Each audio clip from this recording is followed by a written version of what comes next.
Hello, all my dear friends. I welcome all of you to the official YouTube channel of Next Level Academy.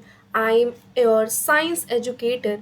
We are starting the NTPC series on this channel. I hope you are going to show your love and support to the series. So, first of all, I will make you understand the syllabus, the pattern of the examinations, and then further we are going to start with the lectures. So, here, please see.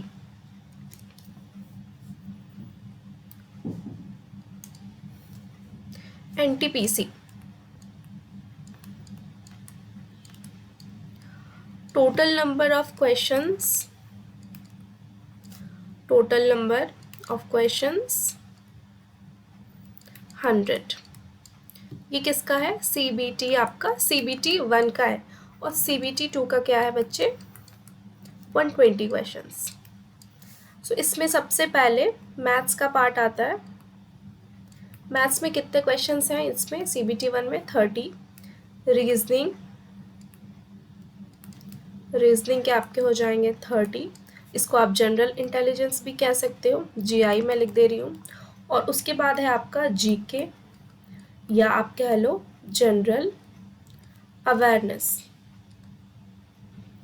इसके कितने questions हैं? इसके हैं 40. इसी में आपका क्या आ जाएगा? Current affairs, right. इसमें क्या है? 5 और ऐड कर दो तो ये हो जाएगा आपका 35. इसमें 5 ऐड कर दो रीजनिंग के, देन ये भी हो जाएंगे 35. इसमें आप 10 ऐड कर दो, ये हो जाएगा आपका 50. ठीक है. इसमें कितने हो जाएंगे आपके? टोटल 120. ये आपका 2 पेपर होने वाला है. ऑनलाइन मोड का एग्ज़ाम है और नेगेटिव मार्किंग कितनी है? 1/3. 1/3 क्या है? नेगेटिव मार्किंग है आपकी. ठीक है. चलो आगे मैं आपको अब सिलेबस बता देती हूँ. NTPC में क्या कहाँ कहाँ से क्वेश्चन आएंगे? मैं स्पेशली GK GS का सिलेबस बता रही हूँ. Current events, games and sports, art and culture, Indian literature, monuments and places of India, general science. I will be taking this part. इस पे दोबारा आते हैं. History of freedom struggle, physical social and economic geography of India and the world also. World भी पढ़ के जाइएगा geography में. Indian polity governance, general scientific and technological developments. Tech का भी पार्ट इसमें पूछा जाएगा. टेक से भी 1-2 क्वेश्चंस आपके आ सकते हैं. UN and other important world organization, ये है. इन्वायरमेंटल इश्यूज़ है, इन्वायरमेंट से भी 1-2 क्वेश्चंस आपके आ सकते हैं. उसके बाद है कंप्यूटर का basic, common abbreviations, transport system है, इंडियन इकोनॉमी भी है, फेमस पर्सनालिटी है, India and world both, flagship है, government programmes, flora and fauna, plant and animal species. ये आपका एक तरह से बायोलॉजी का पार्ट हो जाएगा. ठीक है. आगे बढ़ते हैं. करंट, जैसा कि मैंने बताया करंट अफेयर से भी क्वेश्चंस आते हैं. ठीक है. उसके बाद मैं आपको अब साइंस का बताती हूँ. साइंस में है बच्चे, देखो साइंस में हमें कहाँ से स्टार्ट करनी है? 6th की NCERT पढ़नी है, 7th, 8th, 9th और 10th. ठीक है. तो 9th और 10th की जो NCERT है वो थोड़ी क्या है? कंसेप्चुअल है. तो हम इसको पहले कवर करेंगे. मैं 9th क्लास की NCERT से स्टार्ट कर रही हूँ, स्पेशली बायोलॉजी सेक्शन से स्टार्ट कर रही हूँ. देन हम 10th की ओर मूव करेंगे. उसके बाद फिज़िक्स केमिस्ट्री भी करेंगे. 6th और 7th और 8th की जो NCERT है 9th और 10th के कंपैरिजन में थोड़ा कम कंसेप्चुअल है, तो उसको हम लोग अच्छे से करेंगे, ऐसा नहीं है, बट उसमें बेसिक कंसेप्ट्स हैं वो भी मैं कराऊंगी. पर पहले मैं 9th से स्टार्ट कर रही हूँ, राइट. अब देखो 9th का क्या क्या सिलेबस है. मैटर अराउंड अस प्योर है कि नहीं, atoms and molecules, structure of the atom, cell the fundamental unit of life. इससे हम स्टार्ट कर रहे हैं अपना आपका सिलेबस, राइट. टिश्यूज़ पढ़ेंगे. सेल, बहुत सारे सेल मिलके टिश्यूज़ बनाते हैं, वो पढ़ेंगे. उसके बाद डाइवर्सिटी पे पढ़ाऊँगी. फिर उसका फिज़िक्स का पार्ट आ जाता है. मोशन है, फोर्स है, ग्रेविटेशन है, वर्क एनर्जी है, साउंड है. ये चैप्टर्स हैं आपके फिज़िक्स के. फिर कुछ बायो है, जैसे हम बीमार क्यों पड़ते हैं, नेचुरल रिसोर्सेज और फूड रिसोर्सेज. ये सारे आपकी 9th का एक सिलेबस का ओवरव्यू मैंने करा दिया. तो आज हम थोड़ा सा अपना स्टार्टिंग सेल से करते हैं, फिर आगे लेक्चर्स वैसे ही कंटिन्यू होते जाएंगी, ठीक है। सेल, अब सेल के बारे में क्या बताऊँ। सेल है आपका है the basic unit of life. Basic unit of life ये आप बचपन से पढ़ते आ रहे हैं। Fundamental unit of life, basic unit of life, ये दो डेफिनेशन, ये दो टर्म्स आप सेल का शुरू से पढ़ते आ रहे हैं। लेकिन हम लोग सेल के बारे में और जानेंगे। जब आप अपने आसपास देखते हैं, व्हेन यू लुक अराउंड, आप क्या देखते हैं, लिविंग भी देखते हैं और नॉन लिविंग थिंग्स भी देखते हैं। आप सोचते होंगे कि ये जो लिविंग थिंग्स है ये आखिर बनी किस चीज़ से है, ये आखिर जिंदा कैसे हैं, how is this living, how is this living. Basic unit of life जो है हर ऑर्गेनिज्म में क्या होती है, सेल होती है, और सेल क्या है, लिविंग है।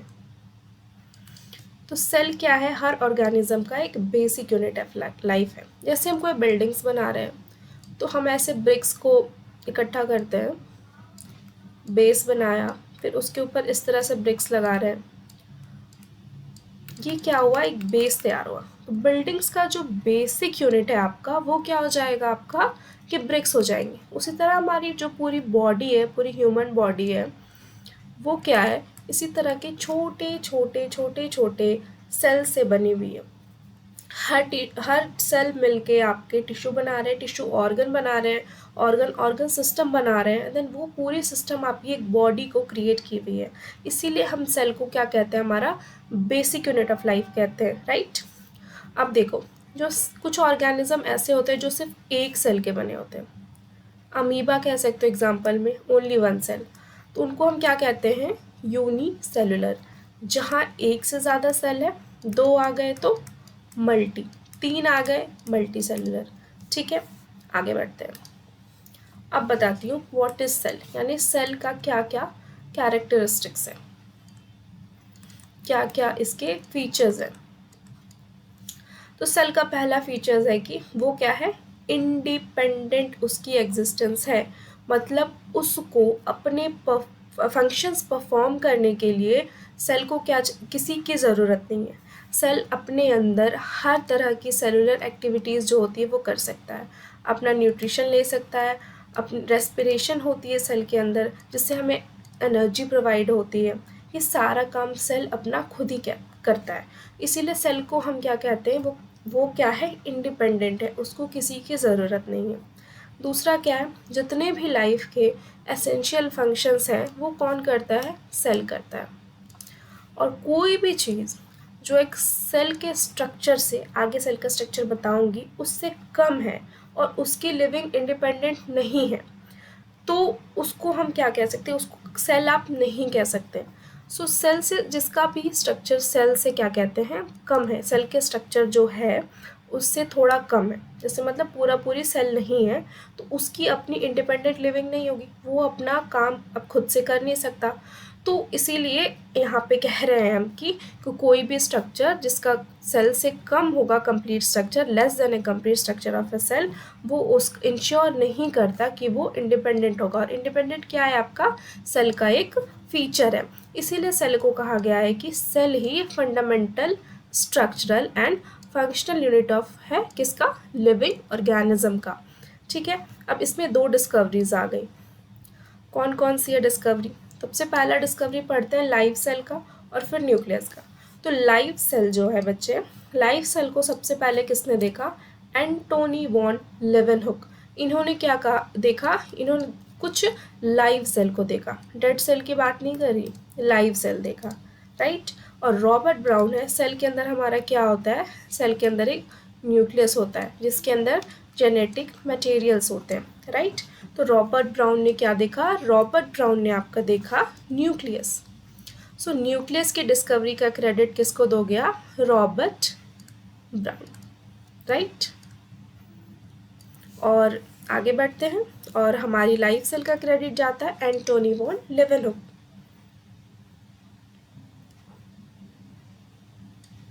अब यहाँ पे मैंने कुछ सेल्स की पिक्चर अटैच की है।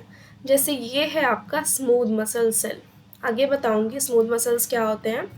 तो स्मूथ मसल्स अभी के लिए जान लो ये बस हार्ट में प्रेजेंट है, या इनवॉलेंट्री ऑर्गन्स, जो ऑर्गन्स हमारे कंट्रोल में नहीं है ये उनमें प्रेजेंट होते हैं। तो इसके सेल का स्ट्रक्चर कुछ इस तरह से दिखता है, कुछ लॉन्ग होता है, थिन होता है, और इसके एंड्स क्या होते हैं, टेपरिंग होते हैं, यानी आपस में जुड़े हुए होते हैं। ये आपका ब्लड सेल्स है। ब्लड सेल्स में क्या क्या आ जाएगा, आपके आ जाएंगे RBCs आ जाएंगे, WBCs आ जाएगी, WBCs की भी कुछ टाइप्स होती हैं, वो आ जाएंगे। ये आप बड़ा सा जो देख रहे हो ये क्या है, ये न्यूरॉन है। ये क्या है, न्यूरॉन। इसको आप नर्वस सिस्टम का फंडामेंटल यूनिट कहते हैं। इसकी अपनी एक स्पेसिफिक स्ट्रक्चर होती है, right. Ovum, egg cell, female gamete, sperm, male gamete. Fat cell कहाँ पाया जाएगा, एडिपोज टिश्यू, जहाँ हमारे फैट्स का क्या होता है, डिपोजिशन होता है, राइट। बहुत सारे फैट सेल्स मिलके क्या बनाते हैं, आपका एडिपोज टिश्यू बनाते हैं, राइट। चलो आगे बढ़ते हैं। अब सेल थ्योरी बता देती हूँ। देखो 1838 में क्या हुआ, मैथियस सलाइडन, वो कौन थे, एक जर्मन बोटानिस्ट थे। अब आप पूछोगे बोटानिस्ट क्या है, बोटानिस्ट वो हैं जो किसको स्टडी करते हैं, प्लांट्स के बारे में स्टडी करते हैं, उनका रिसर्च करते हैं। उन्होंने एक large number of plant cells को देखा और सबको एक क्या ऑब्जर्व किया उन्होंने कि जो भी प्लांट सेल्स है वो डिफरेंट काइंड्स ऑफ सेल्स, जो भी प्लांट्स है वो डिफरेंट काइंड्स ऑफ सेल्स से बने हैं, और डिफरेंट काइंड्स ऑफ सेल्स मिलके क्या बनाते हैं, आपके टिश्यूज़ बनाते हैं। तो आप क्या कह सकते हो, जो सलाइडन थे, मैथियस सलाइडन, आप कह सकते हैं कि एक तरह से टिश्यू का जो फर्स्ट ऑब्जर्वेंस है वो इन्होंने ही किया, राइट। अब जूलॉजिस्ट के पास चलते हैं। जर्मन जूलॉजिस्ट वो होते हैं जो किसके बारे में स्टडी करते हैं, एनिमल्स के बारे में। उन्होंने different types of animal cells को स्टडी किया, बहुत सारे सैंपल लिए, उनको स्टडी किया, और क्या देखा कि हर एनिमल सेल जो है अलग अलग, सबके बाहर क्या है, आपकी एक थिन लेयर है, और वो थिन लेयर क्या है, वो आप उसको कह सकते हो वो प्लाज्मा मेम्ब्रेन। आज के ज़माने में उसको प्लाज्मा मेम्ब्रेन कहते हैं। तो जो थिन लेयर है ये आप सेल के बाहर है, ये किसने ऑब्जर्व किया, ये जर्मन जूलॉजिस्ट जो थे उन्होंने ऑब्जर्व किया, राइट। तो जो presence of the thin layer, right, इसको हम क्या कहते हैं, इसको हम कहते हैं प्लाज्मा मेम्ब्रेन। लेकिन अब प्लांट सेल्स में क्या है बच्चे, प्लांट सेल्स में एक यूनिक फीचर होती है, उसको हम क्या कहते हैं, उसको हम कहते हैं सेल वॉल, राइट। स्वान ने क्या किया, एक हाइपोथेसिस दी कि जो भी बॉडीज़ होती है एनिमल्स और प्लांट्स की वो सेल से बनी होती है, सेल या सेल के जो भी प्रोडक्ट्स होते हैं उनसे बनी हुई होती है। और सलाइडन और स्वान ने क्या कहा, टुगेदर उन्होंने सेल थ्योरी का फॉर्मुलेट किया। लेकिन सेल, इस दोनों के द्वारा दी गई थ्योरी जो थी मैथियस सलाइडन और स्वान के द्वारा दी गई सेल थ्योरी में क्या था, सेल डिवीज़न का कोई एक्सप्लेनेशन नहीं था। उनको ये पता ही नहीं था कि न्यू सेल्स आखिर बन कहाँ से रहे। सेल देखा, सेल थ्योरी दे दी। अब देखिए आगे चलते हैं। जो रुडोल्फ विर्को हैं 1855 में, उन्होंने सबसे पहले एक्सप्लेन किया कि सेल क्या करते हैं, डिवाइड करते हैं, यानी एक सेल ही दूसरे सेल में बनता है, दो में बट गए, बीच से हो गया, राइट। ये सेल डिवीज़न की जो प्रोसेस होती है, ये माइटोसिस मैंने बताया, सेल डिवीज़न की जो प्रोसेस होती है वो रुडोल्फ विर्को ने डिस्कवर की, यानी सेल्स डिवाइड होते हैं, राइट। और जो पहले के सेल है यानी प्री एग्जिस्टिंग सेल, उनसे क्या होता है, ये जो सेल न्यू सेल्स होते हैं उनसे ये बनते हैं। और उन्होंने इन दोनों के जो हाइपोथेसिस है उसको मॉडिफाई कर दिया। पहला पॉइंट उससे ले लिया और दूसरा पॉइंट ही उन्होंने खुद का दिया कि ऑल सेल्स क्या होते हैं, किससे अराइज होते हैं, प्री एग्जिस्टिंग जो सेल्स होता है, जो सारे सेल्स हैं वो उससे अराइज होते हैं, राइट। चलो अब एक सेल का ओवरव्यू देखते हैं। अब हमने क्या लिया, एक ओनियन सेल लिया। ओनियन सेल क्या है, प्लांट सेल है। अब आप इसको जब माइक्रोस्कोप के अंदर देखोगे तो आप इसमें क्या देखोगे, एक सेल वॉल देखोगे, क्योंकि प्लांट सेल में सेल वॉल होता ही होता है। अब आपने क्या लिया, दूसरा ह्यूमन चिक सेल, यानी आपने टूथपिक से अपने चिक के अंदर का सेल निकाला, उसको माइक्रोस्कोप में ऑब्जर्व किया, तो तो आपने इसमें क्या देखा, आउटर मेम्ब्रेन देखा, जिसको हम क्या कहते हैं, प्लाज्मा मेम्ब्रेन, राइट। और हर सेल के अंदर एक डेंस मेम्ब्रेन बाउंड स्ट्रक्चर होता है, यानी घना सा, जिसकी डेंसिटी ज़्यादा है और काफ़ी कॉम्पैक्ट है, और लेकिन वो एक मेम्ब्रेन से कवर्ड है। तो सेल है, ये हो गया आपका प्लाज्मा मेम्ब्रेन हो गया बाहर के साइड, राइट। अब अंदर में ये जेनेटिक मटेरियल है जो काफ़ी कॉम्पैक्ट है, लेकिन इसके बाहर भी एक मेम्ब्रेन है, तो इसको क्या कह सकते हैं हम, न्यूक्लियस। इस न्यूक्लियस के अंदर क्या है, क्रोमोसोम है, जो क्या करते हैं, आपके सेल डिवीज़न में ये आपकी हेल्प करते हैं, राइट। अब देखिए, मेम्ब्रेन बाउंड न्यूक्लियाई कहाँ प्रेजेंट होते हैं, यूकैरियोटिक में, यानी जिस सेल्स में न्यूक्लियाई पाए जाएंगे उनको आप क्या कहिएगा, यूकैरियोट्स। प्रोकैरियोट में क्या होता है, ये न्यूक्लियस नहीं होता, ओनली सेल होते हैं, और जो जेनेटिक मटेरियल है वो फ्री फ्लोइंग होता है, राइट। और देखिए, बोथ प्रोकैरियोटिक और यूकैरियोटिक में semi fluid matrix call cytoplasm, जो क्या करता है, सेल का पूरा वॉल्यूम ऑक्यूपाई करता है, यानी प्रोकैरियोट्स में भी और यूकैरियोट्स में भी दोनों में क्या होगा, साइटोप्लाज्म सेल के अंदर फिल्ड होगा, राइट। और जो आपका यूकैरियोट है उसमें कुछ यूनिक स्ट्रक्चर होगी, जैसे कि endoplasmic reticulum, Golgi complex, lysosome, mitochondria, microbodies और वैक्यूल्स, ये सारी जो ऑर्गेनल्स मैंने बताए गए हैं, ये किस में मेंशन होगी, आपकी यूकैरियोट्स में मेंशन होगी। यूकैरियोट्स का यही स्पेशल फीचर होता है कि उनमें जो मेम्ब्रेन बाउंड ऑर्गेनल्स होते हैं वो रहते हैं, राइट। और जो आपका प्रोकैरियोट है उनमें ये ऑर्गेनल्स नहीं होते हैं, लेकिन एक स्ट्रक्चर है आपका राइबोसोम्स। क्या है, राइबोसोम्स। तो राइबोसोम्स क्या है, नॉन मेम्ब्रेन, मतलब इसमें मेम्ब्रेन नहीं पाई जाती। तो ये किस में प्रेजेंट होता है, आपके दोनों में प्रेजेंट होता है, यानी आपके यूकैरियोट्स में भी प्रेजेंट होगा और आपका ये प्रोकैरियोट्स में भी प्रेजेंट होगा, राइट। तो यही एक स्ट्रक्चर है जो दोनों में प्रेजेंट होता है, राइट।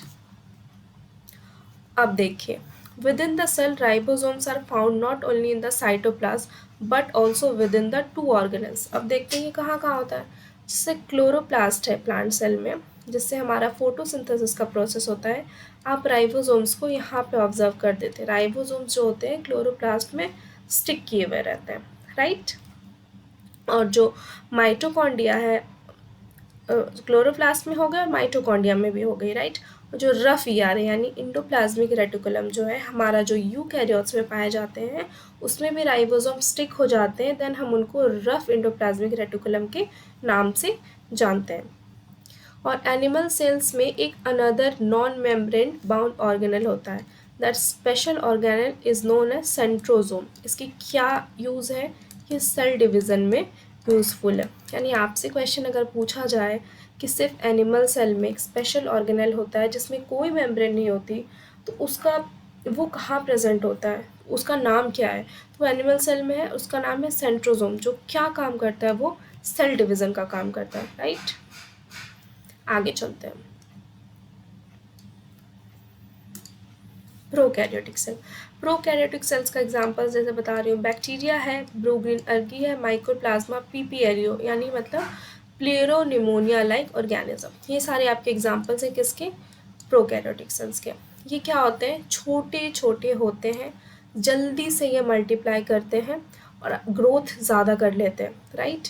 और उनकी शेप अलग अलग तरह की होती है। अब जैसे यहाँ पे मेंशन्ड है बैक्टीरिया का 4 शेप, यानी जैसे रॉड लाइक अगर बैक्टीरिया का शेप होगा तो इसको आप क्या कह लोगे, इसको आप कहोगे बैसिलस, बैसिलस। अगर बैक्टीरिया का शेप कॉकस है यानी स्फेरिकल है तो आप क्या कह लोगे, कॉकस। कॉमा शेप की बैक्टीरिया है तो आप कहोगे विब्रियो। स्पाइरल बैक्टीरिया है तो स्पाइरलम, राइट। और प्रोकैरियोट्स में भी क्या होते हैं, सेल वाल होते हैं जो कि सेल मेम्ब्रेन को सराउंड किया रहता है। लेकिन माइकोप्लाज्मा एक ऐसा ऑर्गेनिज्म है जिसमें कोई सेल वॉल या सेल मेम्ब्रेन नहीं होता, और इसके अंदर भी साइटोप्लाज्म भरा होता है और कोई न्यूक्लियस नहीं होता, बता चुकी हूँ। जेनेटिक मटेरियल फ्री फ्लोइंग है, इस तरह सेल है, यहाँ जेनेटिक मटेरियल, यहाँ कुछ क्रोमोसोम ऐसे आपको दिख जाएंगे, राइट। और किसी किसी बैक्टीरिया में क्या होता है, छोटे छोटे स्मॉल सर्कुलर आपके क्या होते हैं, डीएनए होते हैं, राइट। तो उन डीएनए को आप क्या कहोगे, इन डीएनए को आप कह सकते हो प्लाज्मिड। और ये प्लाज्मिड जो होता है, इसकी क्या फीचर होती है, ये बैक्टीरिया को यूनिक एक कैरेक्टर देता है, जिससे बैक्टीरिया जो है एंटीबायोटिक के रेजिस्टेंस हो जाती है। यानी आप कितनी भी एंटीबायोटिक खा लो, बैक्टीरिया को कितने भी एंटीबायोटिक दे लो, उस पर कोई असर नहीं होगा। आपको जैसे कि पता है कि बैक्टीरिया को मारने के लिए हम एंटीबायोटिक का यूज़ करते हैं, लेकिन जो प्लाज्मिड होता है, स्मॉल सर्कुलर डीएनए जो होता है, आप अगर उसमें कितनी भी एंटीबायोटिक का यूज़ कर लो, लेकिन वो बैक्टीरिया क्या होती है, उससे रेजिस्टेंस हो जाती है। एक्सेप्ट फॉर राइबोसोम्स, कोई ऐसे ऑर्गेनल्स नहीं है जो दोनों में पाए जाते हैं, राइट। एक तरह का सेल मेम्ब्रेन है जो एक इस तरह की फोल्डिंग से बना होता है, यानी कहीं कहीं इसमें ऐसे ऐसे ऐसे फोल्ड हो जाते हैं, राइट।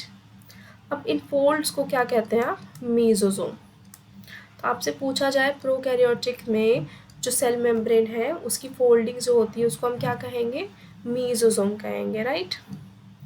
ये देख लो, प्रोकैरियोटिक सेल का पिक्चर अटैच है, यूकैरियोट का अटैच है। ये न्यूक्लियस हो गई इसकी, ये कुछ मेम्ब्रेन बाउंड ऑर्गेनल हो गए, साइटोस्केलेटन है, वैक्यूल है, गोल्गी बॉडी है, माइटोकॉन्ड्रिया है, ये आपका लाइजोसोम है, साइटोप्लाज्म से भरा हुआ ये भी है। इसमें ये जेनेटिक मटेरियल नेकेड है, इसके अंदर ये न्यूक्लियस के अंदर है, कवर्ड है, राइट। अब चलो बैक्टीरिया के सेल एनवेलप के बारे में बताती हूँ। बैक्टीरिया का जो सेल एनवेलप है वो केमिकली क्या होता है, कॉम्प्लेक्स होता है, सिंपल तो होता नहीं है, तभी बैक्टीरिया को क्या होता है, उसको ख़त्म करना मुश्किल होता है। तो सेल एनवेलप क्या क्या से कंसिस्ट होता है, 3 लेयर्ड होते हैं, 3 लेयर यहाँ पे बना रही हूँ। फर्स्ट, ये आपका सेकेंड, ये आपका हो जाएगा थर्ड। तो जो पहला लेयर है बैक्टीरिया का, आउटर मोस्ट जो है, उसको क्या कहते हैं हम, ग्लाइकोकैलिक्स, राइट। इसके बाद ये जो है येलो वाला, ये है आपका सेल वॉल, और फिर उसके बाद लास्ट वाला आपका ये पीएम यानी प्लाज्मा मेम्ब्रेन। अब ग्लाइकोकैलिक्स क्या होता है, ये हर बैक्टीरिया में डिफ़र करती है, कॉम्पोजिशन में डिफ़र करेगी, इसके जो कॉम्पोजिशन होंगे कॉम्पोजिशन में डिफ़र करेगी, और फिर थिकनेस, यानी किसी में ये मोटा होगा, किसी में पतला होगा, किसी में काफ़ी थिन होगा, depending upon the characteristic of the bacteria. अब एक स्लाइम लेयर होती है, जेली लाइक स्ट्रक्चर होती है, लूज होती है, लेकिन वो टफ होती है, यानी स्ट्रॉन्ग होती है, स्ट्रॉन्ग सपोर्ट देती है। तो उसको हम क्या कह लेंगे, उसको हम कहते हैं कैप्सूल। और जो सेल वॉल होता है बैक्टीरिया का, जो ये सेल वॉल है, ये बैक्टीरिया को एक शेप देता है कि बैक्टीरिया किस शेप का होगा, और बैक्टीरिया को ये फटने से बचाता है, कोलैप्स होने से बचाता है। और प्लाज्मा मेम्ब्रेन क्या है, ये आउटर वर्ल्ड से इंटरेक्ट कराता है बैक्टीरिया को, सेलेक्टिवली परमिएबल है, यानी कौन सी चीज़ पास होगी कौन सी नहीं होगी, ये फिल्ट्रेशन का प्रोसेस करता है, राइट। ये तीनों का कैरेक्टर बता दिया। और एक मीजोजोम है, स्पेशल मेम्ब्रेनस स्ट्रक्चर जो है प्रेजेंट होता है, उसको मीजोजोम कहते हैं। वो क्या होता है, सेल वॉल के फॉर्मेशन में मदद करता है। तो सेल वॉल का फॉर्मेशन आपके प्रोकैरियोट्स में किससे होता है, मीजोजोम, राइट। और इसका क्या क्या फंक्शन है, डीएनए रेप्लिकेशन, रेस्पिरेशन, सिक्रीशन, और सरफेस एरिया को इंक्रीज करना। ये सारे किसके फंक्शंस हैं, आपके मीजोजोम के फंक्शंस हैं, बैक्टीरिया के या प्रोकैरियोट्स के आपके सेल में। कुछ कुछ टर्म्स थी, ग्लाइकोकैलिक्स थे, स्लाइम लेयर था, कैप्सूल था, सारी क्लियर है। आगे बढ़ते हैं। अब बताती हूँ राइबोसोम्स और इंक्लूजन बॉडीज़ के बारे में। प्रोकैरियोट में क्या होता है, राइबोसोम किससे अटैच होते हैं बच्चे, राइबोसोम अटैच होते हैं आपके प्लाज्मा मेम्ब्रेन से, राइट। और इनकी क्या कहते हैं, थिकनेस या साइज़ आप कह लो कितनी होती है, 15 नैनोमीटर से 20 नैनोमीटर, और 2 सब यूनिट से बने होते हैं, 50S और 30S। और दोनों टुगेदर प्रेजेंट होके ये क्या बनाते हैं 70s। तो आपको क्वेश्चन पूछा जा सकता है कि राइबोसोम्स जो हैं प्रोकैरियोट्स में उनका क्या रहता है, कौन से सब यूनिट से मिलके बने 50 एंड 30 और टुगेदर कैसे होते हैं वो 70। ये क्वेश्चन आपको पूछा जा सकता है। अब राइबोसोम्स का क्या काम है, प्रोटीन सिंथेसिस। जितनी भी प्रोटीन आपके सेल में बनेगी वो किससे बनेगी, राइबोसोम्स बनेगी, वो उसको सिंथेसाइज करेगा। बहुत सारे राइबोसोम्स क्या है वो mRNA में अटैच होते हैं और क्या बना लेते हैं पोली राइबोसोम। एक से ज़्यादा राइबोसोम अटैच है mRNA, सपोज ये इसमें राइबोसोम्स ऐसे ऐसे ऐसे अटैच हो रहे हैं, तो ये आपस में मिलके क्या बनाते हैं, ये बनाएंगे आपके पोली राइबोसोम, राइट। अब आते हैं इंक्लूजन बॉडी पे। इंक्लूजन बॉडी क्या है, रिजर्व मटेरियल, यानी सेल में ऐसा मटेरियल जिसका अभी कोई यूज़ नहीं है लेकिन वो रिजर्व होके रखा हुआ है, स्टोर होके है। वो कहाँ पे होता है, साइटोप्लाज्म में होते हैं। इंक्लूजन बॉडी कहाँ होंगे आपके, इंक्लूजन बॉडीज होंगी आपकी साइटोप्लाज्म। और इनमें भी कोई मेम्ब्रेन नहीं है, जैसा कि मैंने बताया प्रोकैरियोट्स मेम्ब्रेन बाउंड ऑर्गेनेल्स को लैक करते हैं और ये फ्री लाई करती है आपके साइटोप्लाज्म में, यानी साइटोप्लाज्म में फ्रीली कहीं कहीं प्रेजेंट होती है। इसके एग्जांपल्स क्या क्या हैं, फोस्फेट ग्रैन्यूल्स हैं, साइनोपाइसिन ग्रैन्यूल्स हैं और ग्लाइकोजन ग्रैन्यूल्स हैं। ये किसके एग्जांपल्स हैं, आपके इंक्लूजन बॉडीज़ के एग्जांपल्स हैं। और किसी किसी ब्लू ग्रीन और किसी किसी बैक्टीरिया में ये क्या होते हैं, गैस वैक्यूल्स पाए होते हैं। और वो गैस वैक्यूल्स किन बैक्टीरिया में, फोटोसिंथेटिक जो बैक्टीरिया है, जो बैक्टीरिया अपना खाना खुद बना सकती है, जो बैक्टीरिया दूसरे ऑर्गेनिज्म पे निर्भर नहीं है, खुद अपना सर्वाइवल कर रही है, उनमें क्या है गैस वैक्यूल्स पाए जाते हैं। वो किस तरह के होंगे, जैसे ब्लू ग्रीन या पर्पल या green bacteria, right. So students आज के लिए इतना, ठीक है। आगे लेक्चर हम कंटिन्यू करते हैं फर्दर, ठीक है। So thank you so much. If you like this session, please like and subscribe. Thank you.